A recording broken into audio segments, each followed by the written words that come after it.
اب تک غیر نافذ شدہ نکات جن میں نیب احتساب بیورو کا خاتمہ شامل ہے، اسے بھی شامل کیا جائے۔ اب یہ پیپلز پارٹی کی طرف سے جو ہے وہ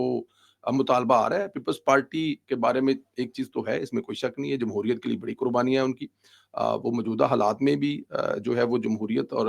اس نظام اور سسٹم کے ساتھ کھڑے ہیں۔ لیکن ایک چیز ان کے بارے میں کہی جاتی ہے، جو بڑے ہیں، بزرگ ہیں، وہ کہتے ہیں کہ سمان اپنے حصے دا اور لے کے چھڑ دینے، مطلب جب کوئی ایسا موقع آتا ہے تو وہ بارگیننگ کرتے ہیں، جو ان کے مطالبات ہیں، جو ان کا کوئی ہاں جی، سمجھ گئے ہو نا جی، جہاں انہوں کا حساب کتاب بنتا ہے، جہاں انہوں پتہ لگتا ہے کہ اس ٹائم سانو لب جانا ہے۔ شاید یہی وجہ ہے کہ ان کو جو کشمیر والی حکومت ہے نا، وہ اس وقت گرم کرنے کے باوجود نہیں مل سکی، یا وہ وہاں پہ ان کو وہ فیور نہیں دی گئی، کیونکہ ان کو پتا تھا کہ یاسف علی زرداری صاحب کوئی نہ کوئی نیا کٹا ضرور کھولیں گے۔ تو اب یہ کٹا کھل گیا، دیکھتے ہیں کہ موجودہ حکومت اس کو کیسے ٹیکل کرتی ہے۔ ایک طرف پیپلز پارٹی صدر کے لیے اجتناب مانگ رہی ہے، دوسری طرف وزیر اعظم شہباز شریف منع کر رہے ہیں۔ یہی فرق ہے، اور اسے کہتے ہیں شہباز شریف۔ اب منع کس چیز سے کر رہے ہیں؟ صدر نے یہاں پہ تاحیات مرن تک، اچھا مرن تو بعد دا نہیں پتا، کوئی یہ مینوں کسی کو پوچھنا پینا کہ مرن تو بعد قبر دے وچ جڑے حساب کتاب نے انہاں تو بھی اجتناب منگتے پے نے، یا پھر آخری سانس تک اجتناب مانگ رہے ہیں۔ وزیر اعظم شہباز شریف نے ٹویٹ کر کے اعلان کیا ہے، آذربائیجان سے واپسی پر مجھے بتایا گیا کہ میری پارٹی کے چند سینیٹرز نے وزیر اعظم کے اجتناب کے حوالے سے ترمیمی شک سینٹ میں پیش کی، جو کابینہ سے منسوخ شدہ مسودے میں شامل نہیں تھی۔ معزز سینیٹر کے لیے کے خلوص کے لیے میں شکریہ ادا کرتا ہوں۔ میں نے انہیں یہ ترمیم فی الفور واپس لینے کی ہدایت کی ہے۔ منتخب وزیر اعظم یقیناً قانون اور عوام کی عدالت میں جواب دہ ہوتا ہے۔ یہ ہے شہباز شریف۔ اور جب میں لکھتا ہوں میرا شہباز، تو ویسے تو نہیں لکھتا، میں نے کبھی میرا زرداری تو نہیں لکھا نا، میں نے لکھا ہے ہمیشہ میرا شہباز، کیونکہ شہباز شریف پر یہی فخر ہے۔ وہ ہر جگہ پہ کھڑے ہو کر بتا رہے ہوتے ہیں ایک دھیلے کی کرپشن مجھ پہ ثابت کر دیں، اور پھر وہ جب سے سیاست میں آئے ہیں 1988 میں شاید پہلی دفعہ وہ منتخب ہوئے تھے، یا 90 کے انتخابات میں، میں ذرا یہاں پہ مس کر رہا ہوں،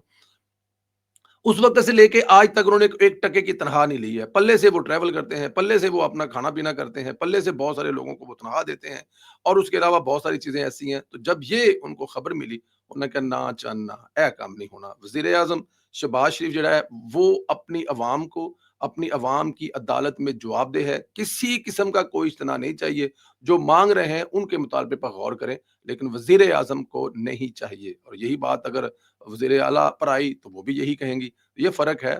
پاکستان مسلم لیگ نون کے وزیر اعظم میں اور پاکستان پیپلز پارٹی کے صدر میں۔ ایف آئی اے نے جیل سازی سے پاکستانی شہریت حاصل کرنے کی کوشش ناکام بناتے ہوئے افغان شہری سمیت 4 ملزمان کو گرفتار کر لیا۔ ترجمان ایف آئی اے کے مطابق گرفتار ملزمان میں صدیق اللہ، سمیع اللہ، فیاض اللہ اور یونس خان بھی شامل ہیں۔ گرفتار ملزم صدیق اللہ افغان شہری ہے۔ افغان شہری جیلی دستی وضاحت پر پاکستانی شہریت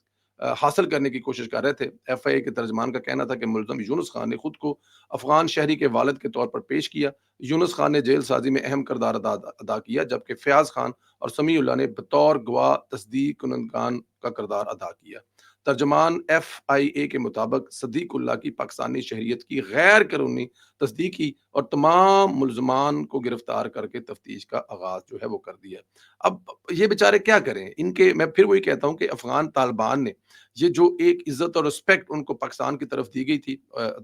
ظاہر ہے 2021 میں جب امریکہ یہاں سے گیا تھا، اور اس وقت کی کچھ غلطیاں ہیں جو آج آپ کے سامنے آ رہی ہیں، بہت لمبی چوڑی غلطیاں ہیں، آج کی نہیں 40 سال کی غلطیاں جو پاکستانی حکام کے سامنے آ رہی ہیں۔ لیکن خیر، وہ جو ابھی یہ ان کو موقع دیا گیا، پہلے ان کو قطر دوحہ میں مذاکرات اور اس کے بعد استنبول میں 2 دفعہ، لیکن وہ اپنی ہٹ درمی پر قائم ہیں۔ اپنی ہٹ درمی ان کی یہ ہے کہ وہ ہندوستان کے اس وقت پیڑ بنے ہوئے ہیں، ہندوستان کہ اس وقت وہ ظاہر ہے ان کو کھابے مل رہے ہیں، جو 10-12 بلکہ 5-7% افغانستان پر جن کی حکومت ہے طالبان کی، وہ قندھار ہے یا وہ جلال آباد ہے یا پھر وہ کابل ہے، وہ لوگ اپنی ہٹ درمی پر قائم ہیں اور ہندوستان کے جال میں اس طرح پوری طرح پھنسے ہوئے ہیں۔ لیکن اس کے نقصان یہ ہو رہا ہے کہ جو پاکستان میں ان کے کچھ 35-40 لاکھ ابھی بھی لوگ آباد ہیں، ان کی زندگیاں جیرن ہو گئی ہیں۔ ہندوستان میں کوئی اگر جو افغانستان ہے اس میں اگر کوئی کام کاروبار کرتے ہیں تو ان کا 80% کاروبار جو ہے وہ پاکستان کے ساتھ ہے۔ ان کی ٹریڈ، چاہے وہ یہاں سے پاکستان سے سامان جا رہا ہے اور وہاں سے افغانستان سے کچھ خشک میوہ جات اور کچھ دوسری ایسی چیزیں جو ہیں وہ آ رہی ہیں، یہ جو بارڈر ہے، یہ جو رستے ہیں، یہاں پہ ان کے لیے ایک بہت بڑا عذاب ہے۔ تو اس میں جو سفر کر رہا ہے وہ کر رہا ہے عام افغانی، جو پاکستان میں رہ رہا تھا وہ اس کا چھوٹا تھا، بڑا تھا، کام تھا، کاروبار، وہ سفر کر رہا ہے، اس کو واپس جانا پڑ رہا ہے، اور دوسری طرف جو افغانستان کا کاروبار کرنے والا، ٹریڈ کرنے والا، تجارت کرنے والا عام افغان ہے، وہ پس رہا ہے۔ لیکن اس میں انجوائے کون کر رہا ہے؟ ہٹ درمی جن کی ہے وہ ہے طالبان، اور طالبان کی ہٹ درمی کی وجہ سے عام افغان، جس کا اس لڑائی سے کوئی تعلق نہیں ہے، جو پاکستان سے نہ نفرت کرتا ہے، نہ پاکستان کے ساتھ اس کا کوئی مسئلہ ہے، وہ آرام سے یہاں بیٹھا روٹی کھا رہا ہے، لیکن یہ جو سیاست ہے وہ اس کو اس میں بھی پوری طرح انوالو ہے، اور اس سے پوری طرح ان کو نقصان ہو رہا ہے۔ اور یہ بات محلوں میں بیٹھے ہوئے اب وہ جو یاش جنگلی جانور طالبان ہیں ان کو یہ بات سمجھ نہیں آئے گی۔ اچھا جی، عمران ریاض صاحب جو ہے وہ کہا کرتے تھے کہ مجھے فائلیں دکھائی گئی تو میں یہ سب کچھ کہا کرتا تھا۔ میں وہ ظاہر ہے عمران ریاض صاحب اندھے ہوتے تھے، ان کی کان نہیں تھے، ان کی آنکھیں نہیں تھی، جو ان کو فائلیں نواز شریف صاحب کے خلاف دکھاتے تھے، وہ شام کو اس کو ویلاگ اور پروگراموں میں جناب وہ بلے بلے کر دیا کرتے تھے۔ ایک اور یوتھیا جو ہے وہ معافیا مانگ رہا ہے۔ سمیع ابراہیم نے رات کو معافی مانگی ہے، ویڈیو بیان جاری کرتے ہوئے کہا ہے ہمیں معاف کر دو، ہمیں نواز شریف کے خلاف فائلیں دکھائی گئی تھی، ہم نے نواز شریف کو وہ سب کہا جو ہمیں کہنے کے لیے کہا، جو کہ غیر مناسب بھی تھا اور وہ حقیقت بھی نہیں تھا، کیونکہ ہمیں کہا گیا تھا کہ انہوں نے مطلب بڑی لمبی چوڑی کوئی کرپشن کی ہے، اور انہوں نے بڑی کوئی لمبی چوڑی چوریاں کی ہیں، اور ہم وہ فائلیں دیکھ کر جناب ہم اس وقت جذبات میں بہ گئے، جذبات میں نہیں بہ گئے، مالا کی رو میں بہ گئے، یا مالا جو ہے ان کے سامنے رکھی گئی تو اس میں کون انکار کر سکتا ہے۔ لیکن اب وہ کہہ رہے ہیں کہ ہم معافی مانگتے ہیں، ہم سے غلطیاں ہوئی ہیں، ہم بہک گئے تھے۔ آپ اندازہ کریں کہ یہ لوگ اس وقت مائنس نواز شریف گروپ کا حصہ تھے، فیض نیٹ ورک سے تمام کے تمام فوائد حاصل کرنے والے اس وقت کے تمام لوگ، مطلب ظاہر ہے یہ ایک تو نہیں تھے، یہ ڈھیر سارے تھے جن کو یہ فائلیں دکھائی گئی تھی۔ کچھ لوگ جو ہے فائلیں دیکھ کر جو ہے اپنا حصہ لے کر جناب وہ شروع ہو گئے تھے، اور کچھ لوگ جو ہے وہ ڈٹ گئے تھے، جو اس وقت ڈٹ گئے تھے اب وہ سرخرو ہو گئے، اور جو اس وقت اس پورے سسٹم کے، اس پورے نیٹ ورک کا حصہ بن گئے، کسی نے فارم ہاؤس بنا لیے، کسی نے بڑیاں گاڑیاں لے لی، کسی نے بڑے بڑے گھر لے لیے، کسی نے اپنے بچوں کو امریکہ میں بڑے بڑے گھر لے کر دے دیے، کسی نے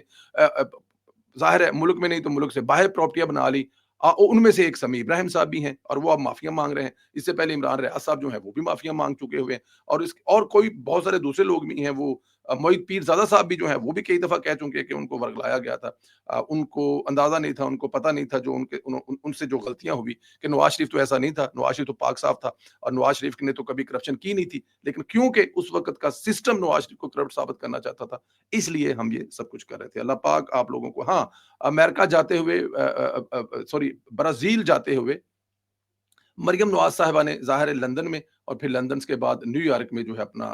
جو سٹاپ اوور کیا ہے۔ برازیل کی جو ڈائریکٹ فلائٹ ہے وہ دنیا کے بالکل، وہ برازیل امازون جنگلوں کی طرف کدھر سے جانا جہاز نے ڈائریکٹ، خیر ان کا رستے میں جو سٹاپ اوور تھا وہ نیو یارک میں تھا۔ نیو یارک میں پاکستان مسلم لیگ نون، امریکہ نے ان کا استقبال کیا، امریکہ کے جو صدر ہیں روہیل بھائی جو ہیں انہوں نے، راجہ رزاق نے، اور میرے بہت سارے دوسرے بھائیوں نے مریم نواز صاحبہ کو ایئرپورٹ پر ویلکم کہا، ان کو گلدستے پیش کیے، اور پنجاب میں ان کی جو کارکردگی ہے اور پنجاب کو دنیا میں جا کر ریپرزینٹ کرنے پر مبارکباد دی، اور مریم نواز کے جو کام ہے، مریم نواز کے اس وقت جو بہت سارا مطلب خاص طور پر جو ہیلتھ کے معاملے پر مریم نواز کر رہی ہیں، اس پر ان کو مبارکباد دی۔ ستھرا پنجاب کے حوالے سے مسلم لیگ نون امریکہ نے مریم نواز کو خراج تحسین پیش کیا، اور اپنی تمام امریکہ سے وہ اپنی جو مسلم لیگ نون ہے ان کی تمام تر جو حمایت ہے، اور ان کے لائق کوئی بھی کام خدمت ہو وہ اس کے لیے اپنی پنجاب کی وزیر اعلیٰ اپنی بہن مریم نواز کے ساتھ کھڑے ہیں۔ مسلم لیگ نون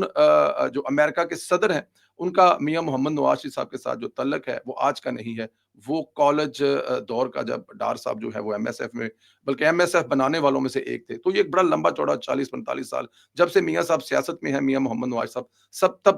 تب سے امریکہ کے جو صدر کا ان کے ساتھ تعلق ہے، اور وہ جب بھی امریکہ میں شریف خاندان تشریف لاتا ہے تو روہیل صاحب جو ہیں وہ ان کے میزبان بھی ہوتے ہیں۔ تو مریم نواز سٹاپ اوور کر رہی تھی، وہاں پہ ان کی مسلم لیگ نون کے عہدیداروں سے ملاقات ہوئی ہے، اور مریم نواز صاحبہ نے بھی شکریہ ادا کیا، اور ان کو اس بات کی، اور انہوں نے یہ کہا کہ مجھے اس بات کی خوشی ہے کہ پاکستان کے 45 سے زائد ملکوں میں اس وقت مسلم لیگ نون موجود ہے، اور وہ اپنے ملک کی ترقی میں جو کردار ادا کر رہے ہیں، خاص طور پر جو اوورسیز پاکستانی ہیں، اوورسیز پاکستانیوں کے لیے مریم نواز نے یہ کہا کہ ہمارے دل میں بڑی عزت اور رسپیکٹ ہے، کیونکہ وہ اس ملک کی معیشت کی ریڑھ کی ہڈی ہیں، اور پوری دنیا میں ہمارا اوورسیز پاکستانی جو ہے وہ ہمارا سفیر ہے، ہر دنیا کے ملک میں